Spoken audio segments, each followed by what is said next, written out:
Welcome to the JRPG Pursuit, a podcast about all things JRPGs, from the games we play to the games we collect and everything in between. I'd like to welcome everyone to the show. My name is Abdallah, and here with me are my two incredible co-hosts. I'm Emily. And I'm Branden. And today's episode, we're going to be diving into the world of Switch JRPGs. From the niche to the popular, we'll give you all our takes, whether they're good or bad. But before we get into that, I think we want to start with a little bit of what's been new since the last time we spoke. It's been a week. Anything new that we've collected or purchased or played? I think I might start with Emily on this one. Oh, sure. So I just received a package from Japan. I've been placing a lot of pre-orders for the 20th anniversary Kaseki or Trails merch. And so some of these really cool things just came in. And what's really cool about, I think, the Japanese merchandise, especially if you're a JRPG fan, is they produce a lot of cool stuff, not just from the company, but they have a lot of collaborating partners that also produce a lot of merch. And if you're a Trails fan, you could actually have a cohesive list of everything that's newly released with their IP on their website. So if you go to the Falcom Japanese website, they have this tab that's called merchandise, and there they just have everything listed with photos and prices and exact links of where you can actually buy these things. And so I've been going a little ham on that because they've been releasing a ton of things for their 20th anniversary. So I'm gonna just, share some of these things. This first one is this humongous acrylic stand that's popped up with these metal pegs that they've done. So it's very similar to the acrylic stand we got in the Reverie Collector's Edition. Just like this I would one say, here. Three Similar times to that the size. East. Oh. Yeah. Similar to the little East one here too. Yeah, That's it's cool. a really popular That's cool. format, I'd say, in merchandise for Japanese kind of stuff. And it just says The Legend of Heroes Kaseki series 20th anniversary, and you have a lot of portraits with different kind of color shadings. It's kind of odd, like Rain's green here. He looks almost like Shrek. But he is an ogre. Will somebody please create that? True. Will somebody do some fan art of Rain as Shrek? Oh, we should have a meme. Gosh. We should do That's this. Homework. I think we just need to take his photo, tint it green again, and then put the Shrek ears on it. Perfect. A little homework for everyone out there listening. So please send us some fan art. Send that. Oh my gosh. That would make me so happy. Sorry, Emily, go ahead. No, that was great. So yeah, that's one item.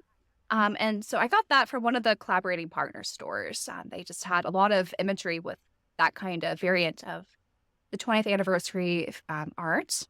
And then this other thing was, I think I had a pre-order because it was made to order, is this chunky acrylic block of Estelle and Joshua. That. Oh, that's cool. And they're dressed up like they're going to some sort of movie premiere or something.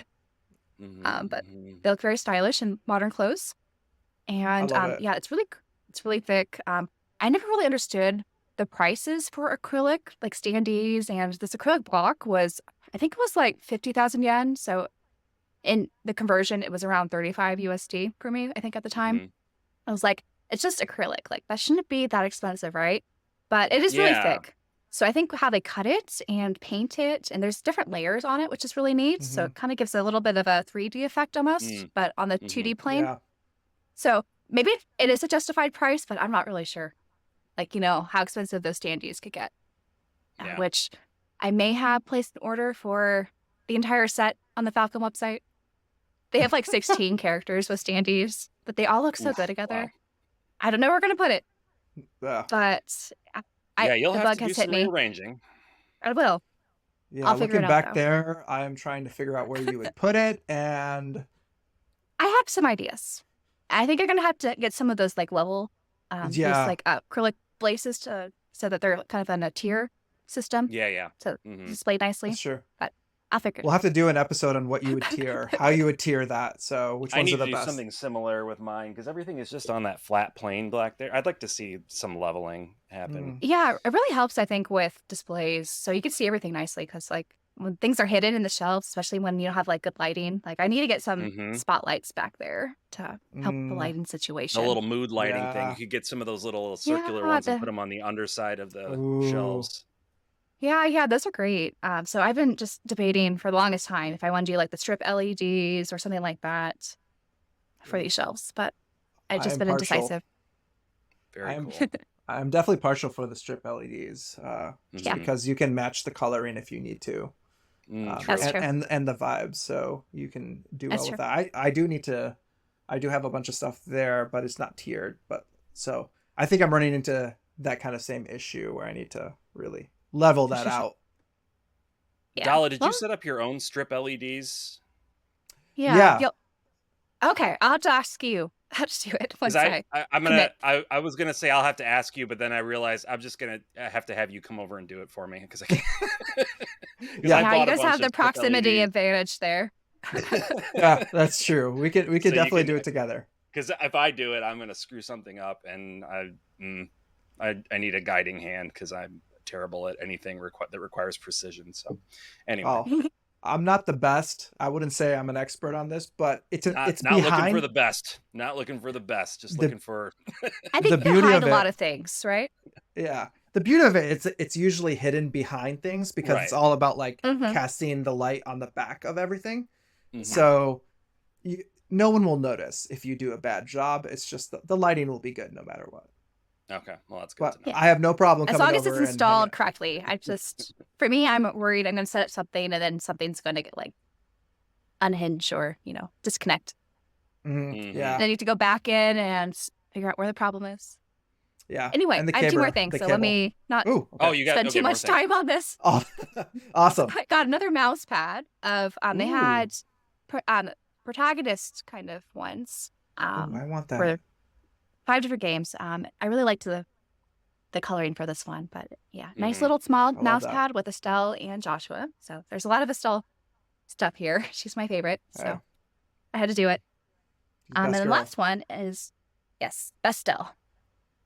I got this nice wall scroll of the key art that they have for the 20th anniversary with all the different characters, and all these characters also are the ones with the standees that I mentioned. So I'm basically gonna Mm-hmm. get the standees that look like this Oh, that's amazing. Very eventually cool. somewhere on my shelf.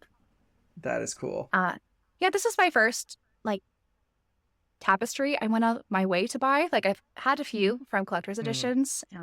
I need to figure out where I'm gonna put it. Probably gonna put it like in the back of my door or something, but I don't know. Still haven't decided. But it's really nice quality. They use a Hmm. lot of like really nice fabrics and the print quality is great. That's But yeah, awesome. those are my things. Very, very cool. Well, Brandon, do you want I to go? can go Yeah, next. go I can go ahead. next. Yeah, all I really have to show, I can't show it. It's kind of like a mirror can't see its own reflection.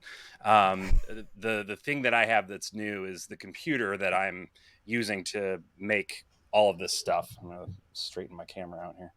Um, yeah, the computer that I was using to edit, create content was pretty good. Like when I bought it in 2020, it was a decent mid-range computer. Never had issues with it. But I've been putting a lot more demanding tasks on it, and now it has basically proven that it is not feasible to continue using it. So I was like, well, if I'm going to buy a new computer for content creation in particular, like I'm gonna go all in. I'm gonna go nuts, and I'm gonna just get the best thing that I can get within the bounds of reason, to an extent, I guess. So I put together. I'm gonna read some of these parts because I'm not like a computer guy, so I don't know what anything means.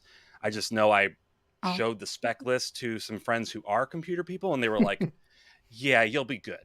You'll be Yeah. fine." Um, It's what is it? An AMD Ryzen 9 7950X processor with 16 cores, which is supposed to be great for editing.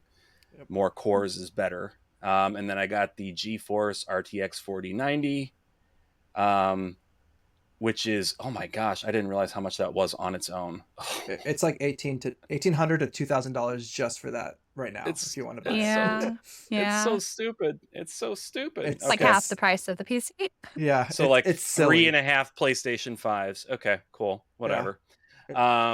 Yeah, and I mean those are the big things. Yeah. You Yeah. know, nice SSDs and things like that in there. But yeah, so and it looks like a fish tank. I don't know how to properly Mm, explain this thing. Like it's like got the these clear.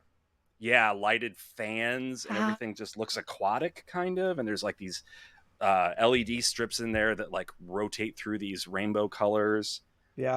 Um, Ah, one of it's those. gaudy. It's not gaudy. I would say it's like flashy in a way that isn't extremely gaudy. I've seen Mhm. some gaming PCs that I'm like, ooh, like that's you do you, I guess. But it's nice. It's tasteful. It's giant. But yeah, that's all I have. Sorry, guys. I don't have anything to show. You It's gotta just get those You little should mini stick a figure in screens. there. Yeah, stick a figure. yeah. Or you That's get You know those those little. like those noodle stopper ones. Oh yeah. Interesting. Yeah. Or you can Oh, get They're like one of cheap. those. Like if they melt, then it's okay. This I has doubt a it's gonna really melt. high You quality should have a good fan. cooling. It Is has a it very wet? good Is quality it fan. water cooling or just fans? Okay. No, just fans. Yeah. Okay. I think at least. Yeah, I think it's the just processor might be because you have. I think some the sort of- processor when you showed a photo. The maybe it processor was looks like it's cooling. liquid cooled. Yeah. Yeah. Oh, maybe it is then. Yeah. You should get one of those LED screens or screens on the inside and put your like your waifu or husbando Yes. of the week. Yeah. in Yeah. there. Or you could just have your favorite RPGs like wallpapers displayed. It's true. You know, Yeah. on This is rotation. good. I like the amount of thought you're putting into the thing that sits under my desk. I think that's great. But it's a good thing you did. Is get it the elevated so AMD. there's no dust at least? No, No. it's gonna Okay, be you Dust get you, City. I know should you're gonna want to elevate elevate it. Honestly, Dust City. please You're elevate right. it. I don't. Yeah. You've Well, spent so much okay. money on it. Elevate it, please. Yeah. It's suffocating. No. Okay. But good thing you did get the AMD though. Yeah. Because Intel is Mhm. not Intel gonna, processors are. they're just Mhm. yep, Yeah. that's not going well That's for Intel right exactly now. why I did it. Exactly. I've always been an Intel boy. You Me know? too. Here I am jumping Mm. ship to Yeah. AMD. Yeah, my plan is to build a computer soon too, and Yeah. I'm like, I can't trust Intel right now because I don't know. It's just What do you do? what do you do? Yeah. What do you do? Yeah, I'm working Anyway, with AMD Ryzen now too. My Oh, yeah? laptop. I just had to update the driver because I was having issues with my Mm-hmm. editing. I need to upgrade soon too. Yeah. It's getting Anyway. to be about that time. It is. But yeah, Adolis, Computers. Yeah. let us know what you've been up to. Take us out of the computer talk. Computer We talk. alienated like 75% of our audience at least. I'm gonna be. I don't know if mine's gonna be very exciting. To me, it is very exciting. I think it's cool. Yeah, I've seen yeah. it already. So the first thing I got is just a memory card. So if I can just kind of, I don't know if I can get it to focus properly. Probably not. We can insert But- a photo. Yeah, we'll put a photo into this. It's gonna be on the screen somewhere. But this is called the MemCard Pro 2, and it works for both the PS1 and the PS2 original like systems. So what this does is that you plug in an SD card into it, and then you can kind of basically like port over all your saves from your other memory cards, and it can hold as much, like it has multiple. You can create multiple like instances of memory cards up to 128 megabytes each one. But you can also like flash it with specific types of like software that it's going to auto register your cards per game. So every time you start a game, it automatically picks out the memory card that is in relation to that specific game. So you can really get like organized and have both your PS1 and PS2 saves all in one spot. So it's a good place for anyone who's still using their PS2 or PS1 out there.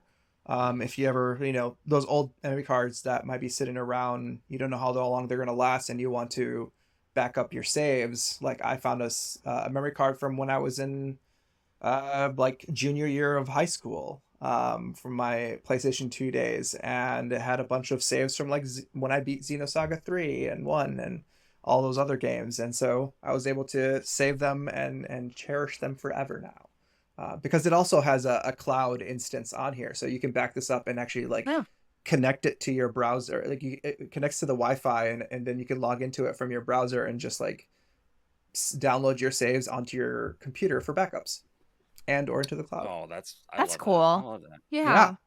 super cool little thing. It's not too expensive, is it? Or No, Yeah, it's it's like like $40 or $40. something, Yeah, right? $40, oh, it's not which bad. Yeah.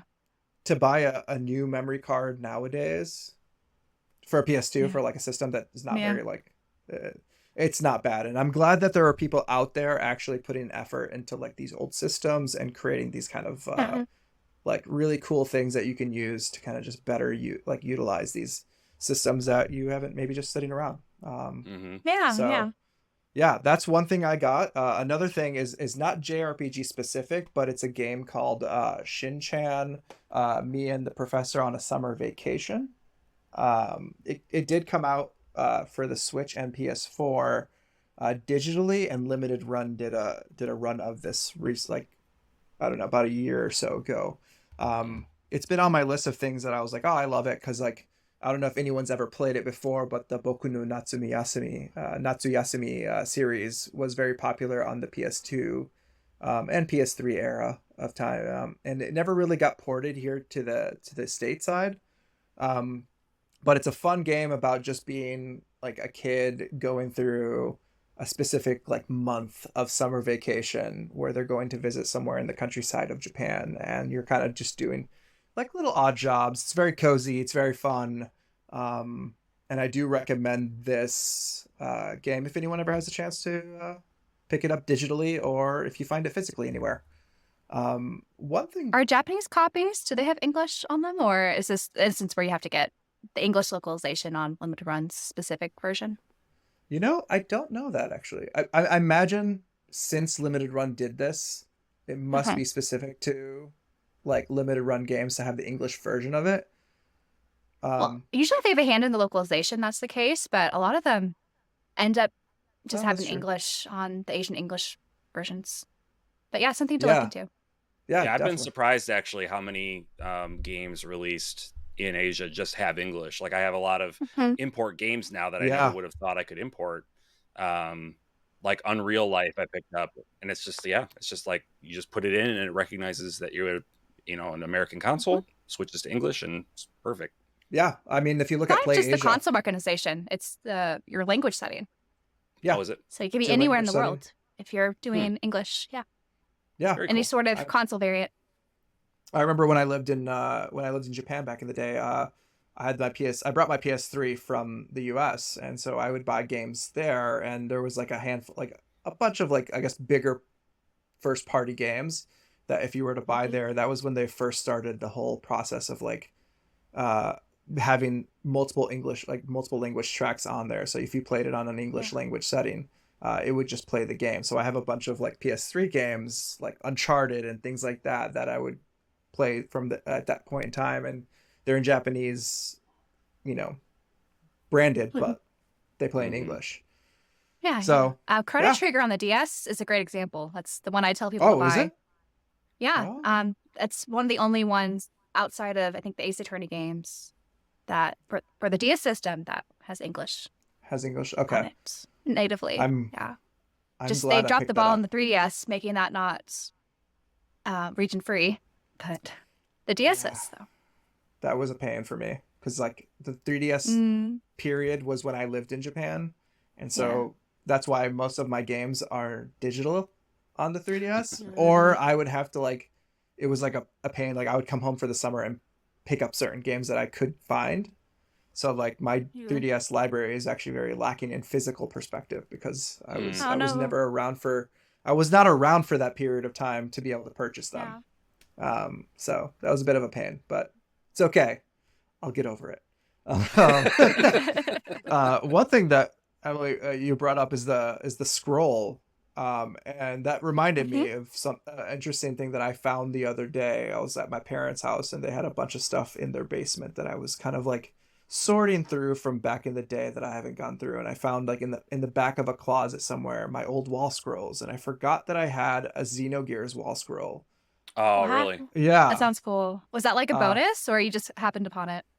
I was gifted it by a friend back in the Oh, day. like in middle school. That's Like it awesome. was like a close friend that got me into Xenogears initially. And then one day he was getting rid of it, and he was just like, "Hey, like, would you want it?" And I was like, "Yeah, like, of course, I'm gonna want this." And it's cool because it's got Faye and Weltall like on it, and it's really cool. And I'm just like, "All right, I'm gonna have it. I'm gonna probably put it right there now." Oh, So You nice. Yeah. should. expect You it should. expect it in the background at some point. I just brought it back the other day, so I haven't hung it up yet, but it's gonna take that place over there. So yeah, Very cool. some fun stuff. Right. But yeah, I think that's everything I got. And thank you, Emily and Brandon, for going over your recent pickups. Brandon, Happy to help. yours look like it might take a chunk of your finances for the next indie pickups for a while. I am destitute. That 4090 is pretty rough. But yeah, so let's get into Switch RPGs, JRPGs on the Switch. Honestly, like I think we want to do is kind of start talking through maybe our favorites Mm-hmm. at first, and kind of go from there, and then sequence into like maybe different discussions along the line of as we reach like we're reaching the last apex of the Switch life cycle at this point. Um, Right. and so it's really teetering off. We're not getting as many. I mean, granted, JRPGs are thriving on the Switch currently, Mm-hmm. despite everything else being at a slowdown. We're still getting like a lot of really good ports or remakes or just games being created that are specific to JRPGs. So we're eating good no matter what. Um, but at the end of the day, like what does it look like? What have we kind of reflect on it, and let's like think about like maybe a little bit into the future, like what do we want to see, and what are the little hints that are coming forward through some of the news that are on the headlines here and there in the industry that we can kind of talk about. So let's talk about our favorite stuff. Maybe we'll start with Brandon this time. Oh, well, if we're talking favorites, Yeah, of you Well, course, know, of course. I got to talk about Harvestella. Oh my gosh. Mm-hmm. Harvestella was a I hesitate to say life changing. I feel like I don't want to throw that around too much. But it was paradigm shifting for me in some pretty significant ways. Uh, the story behind how I came upon this game or decided to buy it. You all probably remember the Nintendo Direct where that was announced. Yeah. And it was like, okay, like it looks like a fantasy farming sim. I feel like after Stardew Valley was so successful, the impetus from all of the execs at all of the big companies was like, make a farming game, like put farming in the game. And be so the I new kind Rune of had, Factory. yeah, be Rune Factory, and then, so that I kind of had this jaded sort of perspective towards any farming games that I saw. So when I saw the trailer, I was like, it looks kind of cool. Like the graphics are kind of neat looking, I Mm-hmm. guess, but not interested. Not going to be for me.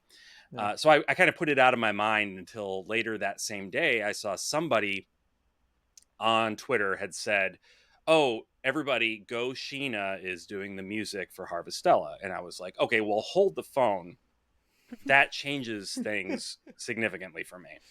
Go Sheena is fast becoming my favorite composer of video games slash of all time, just period. Ooh. Sorry, Mozart, get the heck out of here. Sheena's in the house. Oh boy. Um, so when I heard that he was involved, I was like, okay, we're gonna go ahead and get it. We're gonna pre-order this game. We're gonna play it at least. Check out the music. There's gonna be some good music in here of that, I'm sure. So the game comes, I put it in, and it's not at all what I thought, you guys. Not even a little bit Mm-hmm. like what I thought it was supposed to be. Um, it starts out in a very typical, prototypical almost JRPG sort of fashion with an amnesiac protagonist. It's a silent protagonist, but you do have a lot of opportunities to choose dialogue, and there's no spoken voice in the game outside of battles. They have like battle cries and stuff, but Mm-hmm. there's no actual voiced dialogue in the game. So the fact that the protagonist doesn't speak on their own, but you choose what they say, didn't bother me in a way that it might in some other games. So you have your amnesiac protagonist and some sort of mysterious world, and the basic premise, if you're not familiar, Dala, you've played it. Emily, you haven't played it? I tried the demo when that was released, but I Okay. couldn't finish it at the time. Okay. I'm gonna give it another try though. Okay, so the basic premise is just in this world, the four seasons are controlled by these giant crystals, the sea's light, and something is going wrong with them. So typically one season moves directly into the next, and time just goes on. But what's been happening is when a season ends, there is like this dead period. And during this time of this like dead period, people can't go outside. If they do, they get sick. There's like this plague going around. And so the beginning of the game, at least, is like you trying to figure out what is going on with these crystals that are messing things up. And you gather together a party of heroes. I never would have expected there would be like any kind of party system. The battles utilize like a version of the job system, essentially. Mm-hmm. So you can pick different classes. Every time you get a new character, basically, you also get that class that you can choose for your main character. The music, of course, is just freaking gorgeous. Like I just can't with it. It's so good. Mm-hmm. Who did you romance? The what? Who did you romance? Did you romance the unicorn? I romanced the doctor. Oh. Oh, Yeah, it's like so. And the romance is the one thing, honestly, that feels a little tacked on. It's like something you do. It's way at the end, right? It's post game content. It's not something that, Yeah. that takes place during the game itself. So, Yeah. but yeah, you can romance just about any major character, including the unicorn. Which the unicorn is a real sassy jerk. I'll tell you. I like the unicorn, but he's a sassy little jerk. Yeah, and the one thing that I was hesitant about, right, the farming, because I'm not a big farming guy. Mm-hmm. It was fine. It's like basically the farming is your way of getting money and making healing items. Mm-hmm. So it's not like crucial. There's not deadlines. There's not these things that you have to do in order to progress. It's not based around the farming. The farming is just there. I would say probably it occupies less than 10% of the time spent playing the game. So and you can spend more. Don't get me wrong. If you love farming, you can spend more time doing the farming if you want to. But in order to just like progress through the game normally, 10% of your time, maybe. And it's not unenjoyable. It's a good system. Like it's convenient and it's pretty fun, I would say, even as a non-farming lover. It's not like you have acres of fields to take care of, right? That's the thing with farming games. I always find a chore. It's just when it multiplies. There's a couple of different areas that you can farm in. There's your main plot. There's like a cave that you open up eventually where you can grow some like underground type stuff. And there might be like one other place up in the mountains that you get, but you can teleport around your farm, so it's not like you have to spend an inordinate amount of time running around. Plus, as you progress through the story, you free these different fairies, and the fairies will come and help on your farm and give you upgraded abilities to be able to water huge portions of it all at once or whatever. So I know when I was playing the demo, the thing that I think made me not enjoy it as much, which I've heard they fixed since then, was the time limits of like your day. Oh, yeah. And I think I was okay with the time limits for like Rune Factory, where you just kind of get sluggish and sleepy, and so you kind of have to go to bed so that you can get some more energy to do the next day. But it just seems so short when I was playing the demo initially, which I've heard again that they've greatly expanded and corrected that issue. So that's the reason why I want to try it again, and also because of how much praise you sung it in so many videos. Yeah, they the way the stamina works is you have until a certain hour of the day at which point the time just changes to late. It just says Mm-hmm. late. And then you can still run around and do stuff Mm-hmm. for a period of time, but basically that late is like you're about to collapse. You need to go to Mm-hmm. bed.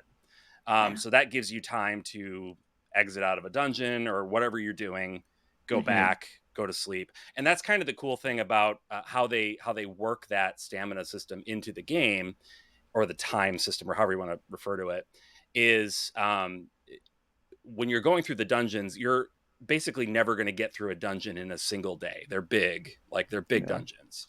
But as you progress, kind of similar to like Dark Souls, you unlock shortcuts as you go. So then you make it far enough to unlock a shortcut. The next day you come back to the dungeon, you use that shortcut you unlocked, and you're right back where you left off, and you keep going. It's really smartly designed. Mm-hmm. And I'm gonna turn the floor over to you guys because I could just go on about this. Well, let me just say one more thing. The story, guys, the story. Okay. Um, Yeah. the story in this game is it's just very good, very good.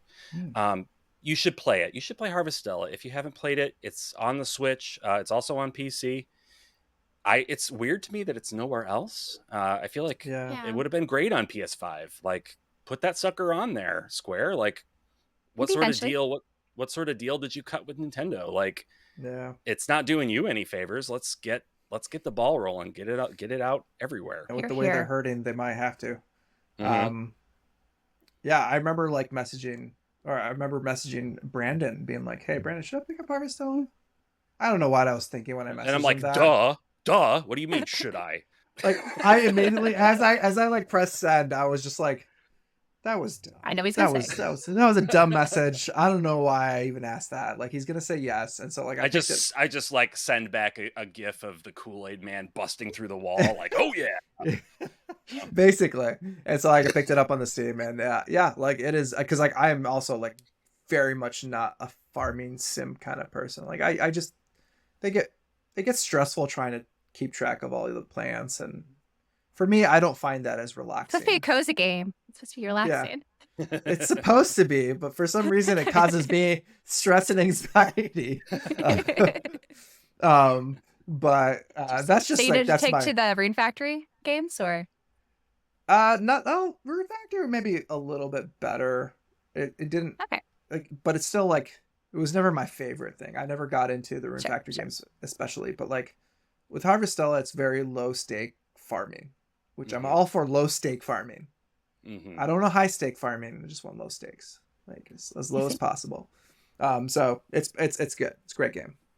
Good pick. Thank you. Thank you. Yeah, Emily, how about you? Well, I feel like there's a lot of great Switch games. There's so many RPGs to choose from.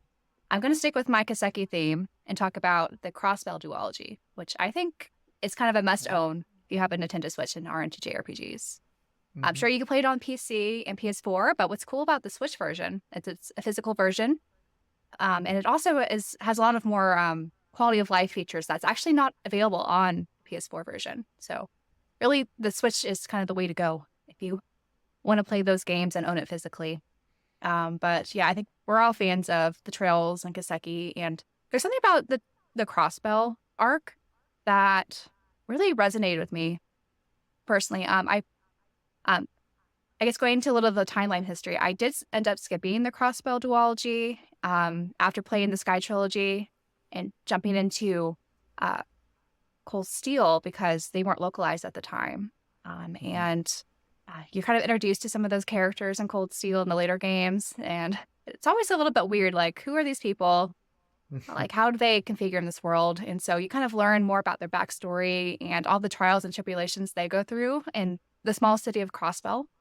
And there's just something about Crossbell that's so cozy because you get to really know the city and the surrounding areas and all the NPCs. And I think it's kind of taken the cake as my favorite arc so far in the Trail series. It's just so special. And I think it's also a great one for people to kind of try out the series and see if they like it, which I know is always going to be a controversial thing to talk about. And there are certain characters from Sky that I love, of course, that kind of make an appearance, but again, you don't necessarily need to know everything about them to enjoy their interactions. And if you're curious about them, you can always go back later and play those games. But yeah, what do you guys think about Crossbell being on the Switch? Oh, I loved it. Crossbell, I think, also is my favorite arc so far. Just Mm-hmm. because, in the same vein as you, is like it was very Yes. contained to that Crossbell city and the surrounding area, and so it was very like it was just nice and almost cozy to be able to get to know everybody. It wasn't very like because I started with Cold Steel 1 and 2. And when I hit Cold Steel 2, it was when I was like, wait a minute. Like I started Cold Steel 3 actually, and I was like, wait a minute. Like there's a lot going For on these that I'm people. not. Yeah, I was like there's a lot of things I'm not understanding, or I need to know more about these people. So I just like stopped suddenly, and I was like, I need to go back and like just start from the beginning. And so Yeah. that's what I did. I started from Trails and everything like that. But when I got to Cold Steel, I think that's when I hit like, I mean, I love Trails in the Sky is great. Cold Steel though, like the characters just become so like it's just such like a fun ragtag group of people that are just like have a lot of heart to Yeah. them, and Hmm. the stakes are high. Like they're very passionate about their little city, and it's just like interesting to see like the dynamic of everybody in that game. And I made the mistake of when I pre-ordered the special editions, I got it on Mm. the PS4 Mm. because I did too, I didn't but know. I bought other copies. Yeah. If you want your steelbooks to be the same size as the other Trails steelbooks, then you Which want to is go with the important. PS4 version. We Very have to do Yeah. important. that. We have I to do that. I've actually never opened. Did I? I don't remember if I opened the Cold Steel ones. But I think I did actually. No, I did What? because I have Huh? the standees. Sorry, never mind. I did open What? them. For the longest time, I didn't open them because I was like, oh, I ended up just buying digital like Steam. Like I bought it because I Mm. played it on the Steam Deck as well, Mhm. which was very convenient and great. Yeah. But like, yeah, so I was very disappointed when I purchased the PS4 edition, and then soon after that, I was like, oh, what? This is not the optimal way to play this. Like, Yeah, it's very counterintuitive to how most Well, yeah, cross-platform games end up. it is. yeah. Yeah. It's usually because like the PS4, I always choose the PS4 over like the Switch. Let's say, Mm. or like the PS5 because I was like, oh, I Yeah. want this to like look the The nicest, optimal graphics performance or whatever. Yeah, yeah, even though the game is not, let's say, like very yeah, demanding. yeah. It's still great on the PS4. Don't get me wrong. It's Oh just there's yeah, some quality of life features that wasn't in that version of the game that they ported yeah, over. Hmm. exactly. But yeah, wonderful game. How about you, Brandon? Okay, so um, when it comes to Crossbell, like I'm gonna say something that is gonna don't look at Ooh. me differently. Don't look at me like I'm a bad person. I did say our takes might be good or bad, so you I'll Take go that bring the as you ahead. bad will. takes. I'll bring the All bad right. All takes. right. Go All ahead. right. Well, here we're okay. We're Crossbell prepared. is Crossbell's my least favorite arc. Now, Oh, listen, I think what you might have heard me say is I don't like Crossbell. That's not no. what I said. At least. Crossbell is an A plus arc. It is. It just is. It's great. Um, but it's my third favorite out of the three arcs that have been completed so far. Mm, Um, whether Crossbell or sorry, whether Cold Steel or Sky is one or two kind of changes. mhm. Mm. And let me explain to you why, because there's a reason, and I think it's partially psychological, if not all, why that's the case. Sure. So the way that I played the Trails games was very weird, and also I'm very old, so I've been playing them forever. So I played Trails in the Sky on PSP, like back when it was newer, right? Like Trails SC had not come out yet when I played FC. Fortunately, SC did come out shortly after I finished FC, so I didn't have to wait the 4 years that some people did. But I played SC.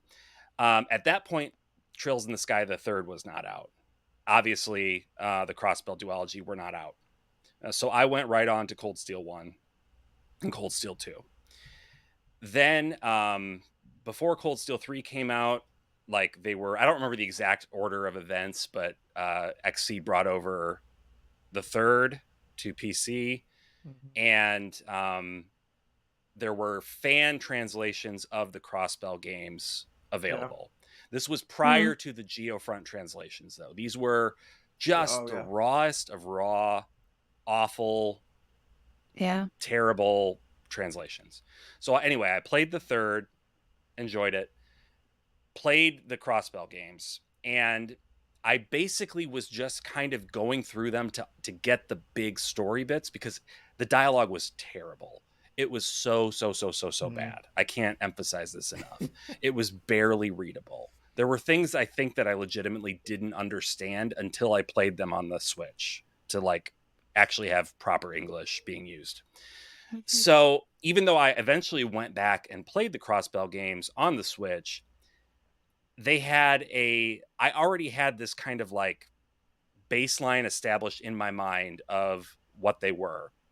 And even though the localization is great in the Switch, in the the modern the NIS America releases, a combination of the order that I played the games in and the fact that I had kind of poisoned my own mind with this horrible translation, I think it prevented me from enjoying it as much as I would have otherwise.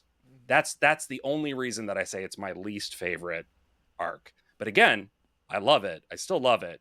It just ranks lower in the other arcs for me personally. That's my story. That's my Mm. story.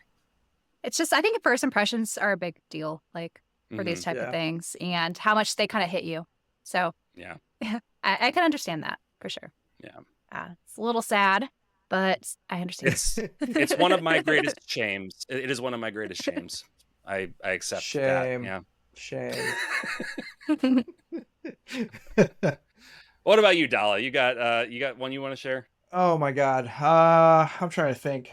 Trying to see what's a good one that I will kind of throw in there. But I think like honestly in the same vein of uh kind of something that I was not expecting to come out, and that was the remake for Trails of Mana.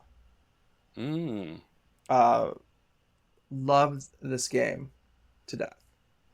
Just it was one of those games that I grew up like playing the emulated translations of Oh, okay. on my computer, and because it never just never came out and everything, and it was one of my favorites at the time, and I just like never I always wondered like what like a straight like a proper translation or a proper like version of it would come out, and when they introduced this, especially coming out of the uh, Secret of Mana remake, I was like Hmm.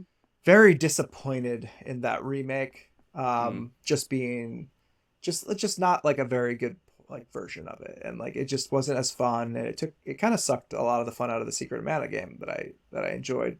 It didn't just port over to 3D well enough, and they didn't do a good job with that one. So I was a little skeptical when I jumped into this, and I was like, all right, I'll give this a shot and see how this goes. Like, you know what?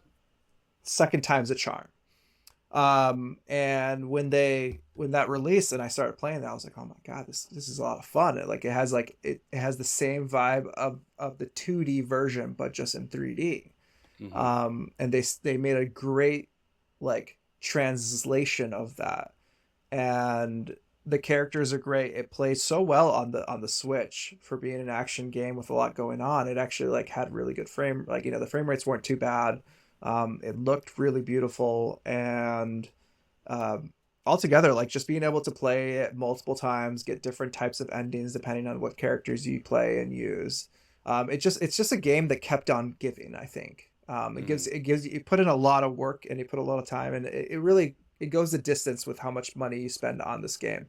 And it's something that I think everyone should play. I mean, like the Mana games, thankfully are coming back into style with Visions of Mana coming out and being the first game in a long time, the first new game in a long time. So I always had a soft spot in my heart for Mana games growing up, playing Legend of Mana and all the other ones leading up to this. So it was good to see them bring slowly start to like bring mana games onto the Switch, and I was like, it was at that point where I was like, I really hope this means that we're gonna get like a brand new mana game in the future. So it really set the stage for this new breath of fresh air of like mana games that are coming out, and I love it like wholeheartedly.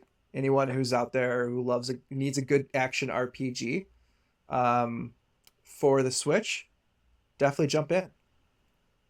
What's great, it's Yeah, really it's short too, right? Yeah, that's what makes it beautiful. So, Of like you get so many different endings, so you could just play it like multiple times mhm, over the sequence of times. But mhm, each time you play it, it's very short. So like you can just play it whenever you're in the mood, and it's like a little yeah. like oh yeah, because you have quick. different, you choose different characters, Yes, right? you have Yeah, a So different like when you party, start out, right? okay, yeah, and okay, depending on the party and the characters, it like switches up how the ending goes a little bit. okay. And so you can get like different iterations of the ending. So Mhm, it's fun to kind of play it that way and just like test the different styles of gaming that you can do because each party plays differently, and Hmm. yeah. it's very fun, and it's a very versatile game. Uh, so yeah, Yeah, that's very, yeah, I'm interested. Like I have it. I've had it since it came out yeah, because that's what I do. I haven't played it yet, but my intention is leading up to Visions of Mana to replay Secret of Mana because it's been a long time. yeah. Um, and then play Tri- Trials of Mana Trials Metal. and get to experience that in the 3D version. Like I played like you, I kind of dabbled in the emulation back in the late 90s of trying to play that game, and Mm-hmm. being terrible at using a keyboard to play a Super Nintendo game, but did my best, didn't get very far. Yeah. And I've played it since then on collection of Mana on the Switch, Mm-hmm. which was another cool thing that they put out. That's true. Um, but I didn't beat it on the collection of Switch. Mana version. So I'm looking forward to just kind of playing it in its entirety as the full remake. Yeah, I recommend it. How about you, Emily? I haven't played it, but it's Good. always it's on my shelf actually. I've been meaning to get to it. But saving it for a rainy day, you know. But I want that It, nice kind of short experience with Hmm. a RPG. yeah, it's definitely perfect for that. I think we would be remiss if we didn't talk a little bit about some of the Team Asano games, Mm, um, Yeah. like Bravely Default 2, the yeah. Octopath Traveler games, Live Alive. Some of these that are like I Oh mean, yeah. it's not that they haven't gotten publicity, but they're not the triple A Square Enix games. They're kind of the backbenchers, I guess. But the like, I feel like as a backbencher team, if that's how you want to think of it, like they're really crushing it Mm-hmm. in terms of just the quality of stuff that they're putting out. Like Oh Especially yeah. I, Octopath 2. yeah, That Octopath 2 Yes. was Incredible. basically kind of what I think Octopath 1 aspired to be. Mm-hmm. And for them to kind of take the feedback from that first game and turn it around so relatively quickly. I mean, was it like 4 years, something like 5 years? Yeah. I guess so. I guess it wasn't super quick, but still, like oh, to address the feedback, Mm-hmm. and put out a game like that is really cool. Um, I yeah. personally loved Bravely Default 2. That like to me, it's I kind of shrug a little bit when people are like, "Oh, I Final Fantasy needs to be turn-based again." It's like I'm okay with it not, because there are games that Square Enix is putting out that are just as much Final Fantasy as Final Fantasy ever was. Yeah. Mhm. And that's like Bravely Default in particular is like the standard bearer for that type of gameplay Yeah. in that tradition now. And I think that, like, there are things that I would change about the series, but I think by and large, it's just a really cool, fun Mm-hmm. game, and I'm pretty excited to see, because I'm assuming that they've got another one in the works, right? Like you would assume, I would imagine so. um, and Yeah. I really There's been would like to rumors see what they've got. of having the first two on the 3DS having an enhanced port on the I Switch. really hope they Oh do, yeah. because I have not played Bravely Second on the 3DS. The second layer. Um, Yeah. hmm Mm-hmm. Yeah, I really would like to, and I probably should replay the first one. It's been a long time. I've been Yeah. meaning to get into the Um, series myself, and I've been kind of holding off, thinking, what happens if they, you know, make a port on the Switch, and make the I 3DS think version not you'll obsolete, but like if there's like quality not of the life optimal way to improvements. play it. Hmm. Yeah, Like I do I hear it think gets a little grindy on the 3DS. it can, So yeah. it I does. think you'll like them though overall, yeah, especially yeah. if they I have look some forward to them. enhanced ports. Um, but yeah, Doll, have you played any of the Bravely Defaults? I played them all. Oh, have you? Okay. Yeah, I Mm, have them all actually physically. So I have the 3DS version, one and two, and then two, like the second and two on the Switch. mhm. I Hmm. really enjoy them. They're not like, I wouldn't say their like stories are expansive and like incredible. They're pretty like, the typical JRPG stories of Final Fantasy years, like the older school, Hmm. like old school. It's very old school Final Fantasy, which is which is their charm. You Hmm. get Yeah. like this really fun, like just like fantasy vibe with the story, but then the job system is really where it shines in the battle system. It's like it's really fun, and that's what they brought it into. With we're talking about Octopath Traveler, it's like that's just an iterative version of the Bravely Default like style of battling, where you're Hmm. creating these like it's just a really fun way to change up just typical role playing styles, like, or turn based battles basically. So yeah, I really love those games. I think they don't get enough praise, especially from people who keep asking for traditional RPGs from Square Enix. Like, they've been making them. Hmm. They exist. They just gotta play them. They're just under a Yeah. different name now. Yeah, You gotta support them too, so Hmm. they don't get dropped. Right. exactly. Like Triangle Strategy, I'm glad that they're doing more strategy RPGs, personally. Hmm. Yeah, I had some qualms with the story when it comes to Triangle Strategy, but I think yeah. for the most part, the concept is great. And I'd love to see, them make another, maybe a sequel of some sorts, to kind of make improvements on what that first base game was and make a really great strategy RPG with decision making elements in it. Yeah, I played Yeah. that game. I really enjoyed. I thought it was a lot of fun. There's definitely like there's a lot of improvements they can make on the Yes. process of that game, which I'm Yes. hoping, like you said, like I hope there is a Yeah. next version of that they can iterate and make it better, like Octopath Traveler 2. The Um, battle system is so fun on that too, oh yeah, except I feel like they limited it so much. Like you had to yeah, like replay battles to level up. I'm like, you could have fleshed this out more and yeah, Hmm. really, uh, featured the battle system a bit more than a lot of the choices you had to make for, the weighing the scales and decisions, which yeah, always felt like whatever you chose was to like little consequence because there's the next part to the story. I don't know. yeah. I I That was did, my qualms with it, but for the most and part, I enjoyed it. yeah, it was so good. And like, to bring up Live Alive that you brought up earlier, like, Brandon, like that's another thing, like Trials of Yeah. Mana, that I think like it. I never played the original version at the time. It was like one of the ones that, like, I didn't end up playing the translated version on emulation. Hmm. But when they released this, I was like, okay, I gotta pick, like, right away. Like, this looks like a Yeah. really fun, like, romp of an RPG. It's got all those like different sequences, kind of like the Octopath style. Um, and it was just every one of those like little stories or vignettes were just so much fun. And Hmm. the character, and it's very like drastically different, which was like a really fun aspect of it, like going from like, feudal Japan to like, it kind of reminded me of like Chrono Trigger in a way.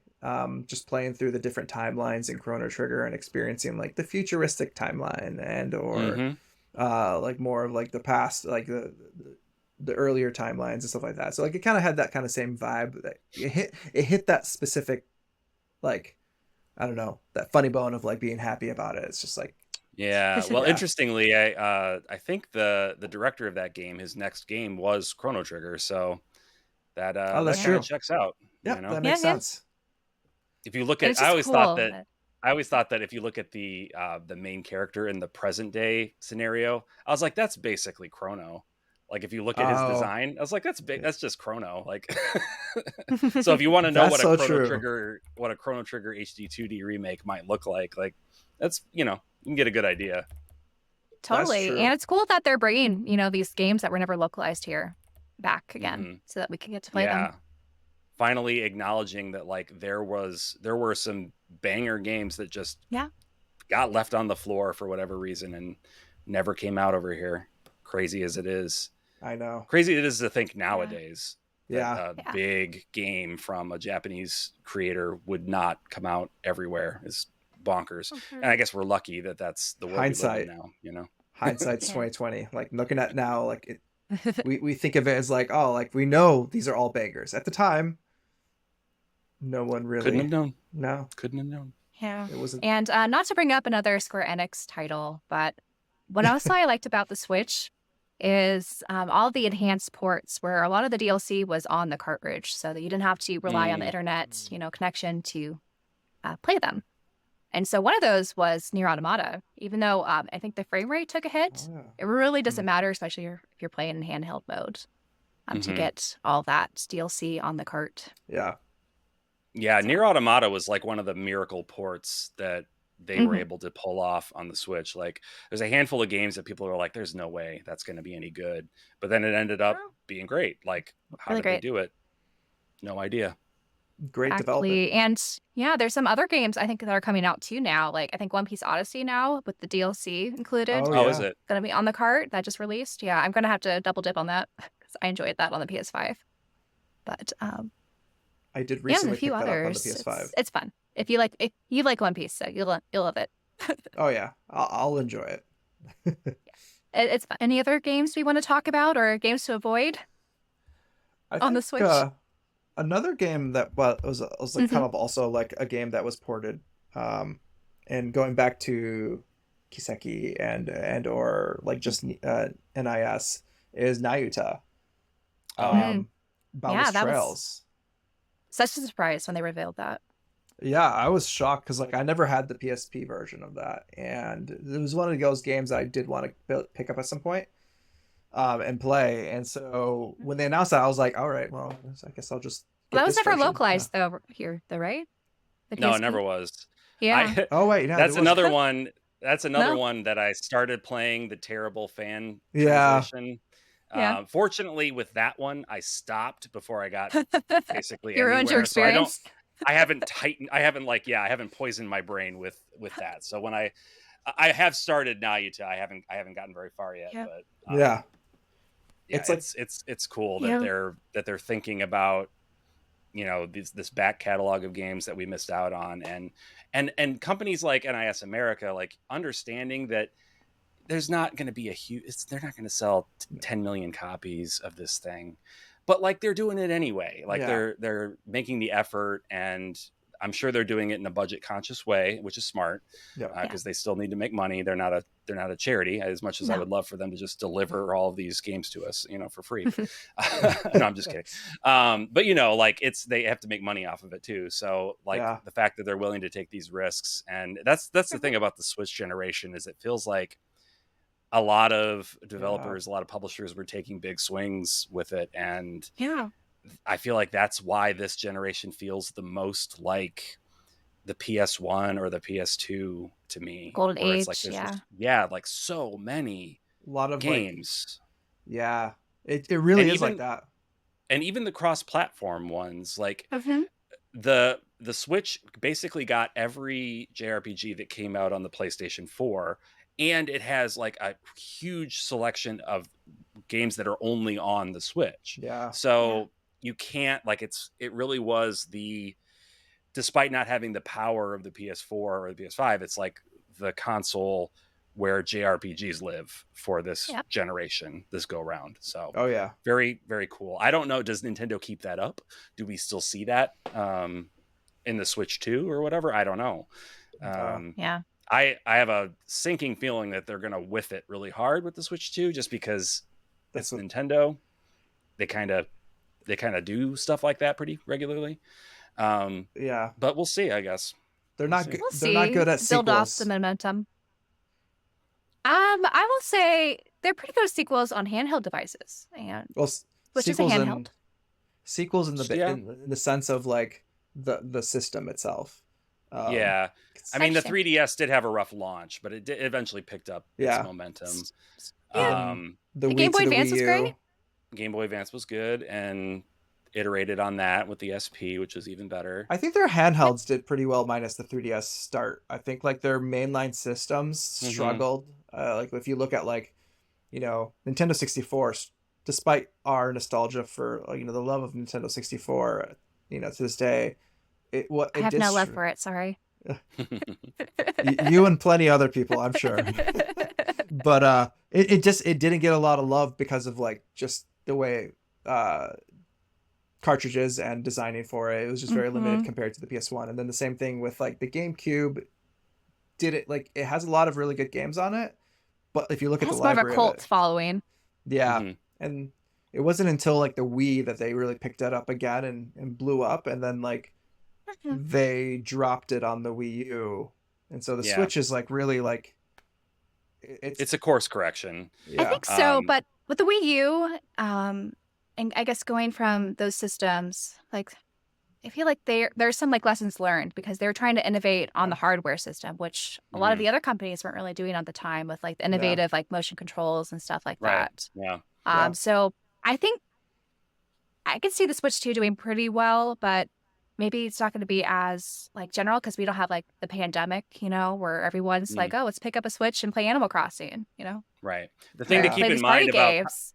the thing you But got to keep in mind that I think is hard for a lot of people like us that are super into the video game scene that we have to remember is most people are not like us. They're not no, buying a new console every generation. Yeah. exactly. Like if the kid says, I want to Switch 2, the mom says, we've got a Switch at home. And that's Exactly. it. You know what I mean? Like they're not getting the Yeah. Switch 2. Yeah. So it's going to sell less, most likely, Yes. than the Switch did. Yeah. And, Nintendo has had like three massive successes, right? They had the original Nintendo, the Wii, and the Switch. So they don't have, in my mind, like they don't have as strong of a track record as some people seem to think they do. Like they are kind of all over the place. But if they're reading the room properly this time, which they definitely weren't, Emily, you're right, with the Wii U, they were not reading the room right at all. No. If they're paying attention this time, then they should be able to ride this momentum and be successful. Yeah. The game is kind of theirs to lose. So But they're gonna, I Yeah. think, cater towards the gamer, I think, mhm, is the play. Yeah. Just the enhanced graphics, make sure the AAA games go on there. mhm, Yeah. I think And that's that's the what route to go. yeah, and they played the long game in the sense of like it's been like 8 years now, and I think they're just like mhm, everyone's Yes. everyone's hurting for that new Switch too, just because games just are hard to run games on there at the expectation people have at this point in time. yeah, yeah. The So development has moved Yes. on past the hardware Yes. capabilities of the Switch, and I mean that doesn't stop uh, no, publishers from trying to cram it on there, but No. there's some detrimental effects to that. So yeah, the Switch 2 is just kind of a necessity from that perspective. I mean, yeah, like first party games on the Switch right now still kill it. Like they're Hmm. still they just know Yeah. exactly how to develop for it to like cater to its strengths, like with Paper Mario, with Metroid Prime. The first Metroid Prime remake that they did, they're gorgeous games, and you'd be like you're surprised when you see them, and you're like, this runs on the Switch on like 7-year-old, 8-year-old like hardware, like 8-year-old cell phone CPU or whatever it's Yeah. got Look running. at Like, Yeah. Xenoblade, like those huge, massive worlds all fit Yeah. into the Switch. It's Mono wild. Monolith. I mean, and that goes into like, we got to bring up Breath of the Monolith Wild. Soft a bit. Like Monolith Soft Oh, has yeah. like done Of so course. much. Well, they've Yeah. also, not just on the Xenoblade series, they have their hand in Zelda, Zelda, and yeah. Zelda Splatoon, games. Animal Yep. Crossing. Like they Yep. develop for so many of Nintendo's IPs. Yeah. They're basically the go-to team when Nintendo's like, we need this game to work. Yeah. We need it to And be good. they're expanding. They're Mhm. hiring for their new RPG, Oh boy. which I'm excited for. Their new Takahashi joint. Yes. Yes. That could which, that it was described as a new game, so I'm wondering Yes. if that means it's not part of an existing series. Maybe we're getting another like Soma Blade or whatever. What was that game called? Soma, That was not part of any of the Xeno Right. or Baten Kaidos. I don't It was know. like a DS game. But the a DS new I don't game, know. game. Anyway. I forget what it's called now. Maybe some new standoff, one-off kind of thing, which is cool. That's no problem there. I'm all for it. Um, I'm But sure also it'll be it could great. be Yeah. it could be a red herring, like a new game, because like It could be. Takahashi said that Xenoblade is done. So a It new could be game. a new arc. Yeah, like a Could new be game. a It new might be a new Xeno game, but not part of the Xenoblade like some kind Arc. of world. coming together of the Saga and Yeah, Blade stories would almost like a be Xenosaga Well, 4. to tap Mhm. into what they were alluding to for Reacher Redeemed, Right. Yeah. the next level. Like I've said for a while in my own mind, I've considered the Xenoblade trilogy to essentially be Xenosaga Episode 4. Like that's just kind of how Yeah. I've thought of it. So if they want to continue the grander story from that point, I think awesome. Go Please for it. do. Yeah. Please do, Takahashi-san. Please do this for I me. would love that. Yeah, I would Do love me it too. do us a solid and Mhm. and just cater to us. Just us, okay?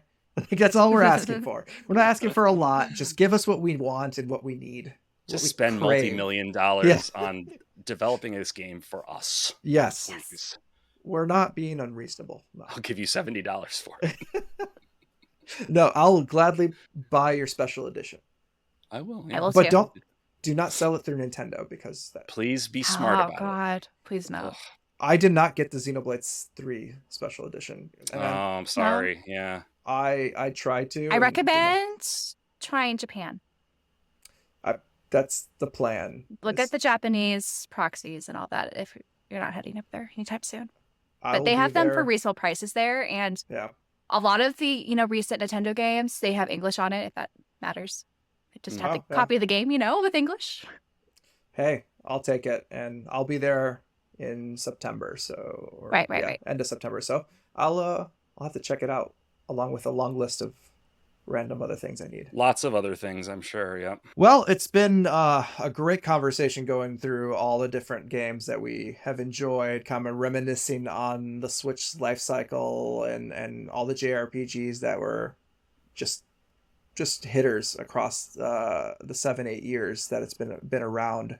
But one thing we would like to ask all of you out there, whether you're listening in on any of our on any podcast app that you guys are listening in on, or if you're on YouTube, head to the comments below. What are your most memorable JRPGs on the Switch? What would you recommend? What should everyone check out? Do you have any deep hidden gems that we don't know about maybe? And we would love to talk about, like, maybe bring it up on a future episode, or even on the next episode. We can kind of talk through. We'll be in the comments, or we're listening on any emails that you guys might be sending in our way. Email will be on the screen. Yeah, totally. Because we had very limited, RPGs we brought up, so there's so many more to There's a ton. Exactly. definitely make an additional or multiple episodes on. Honestly. Oh yeah. yeah. So podcast app listeners, hit us up at jrpgpursuit@gmail.com. YouTube listeners, like you said, drop us a comment. We read them all. And we would love to hear what you think. Awesome. So until then, it's been fun, and we'll see you guys next time on the JRPG y'all. Pursuit. Bye-bye. Take Bye-bye. care, everyone.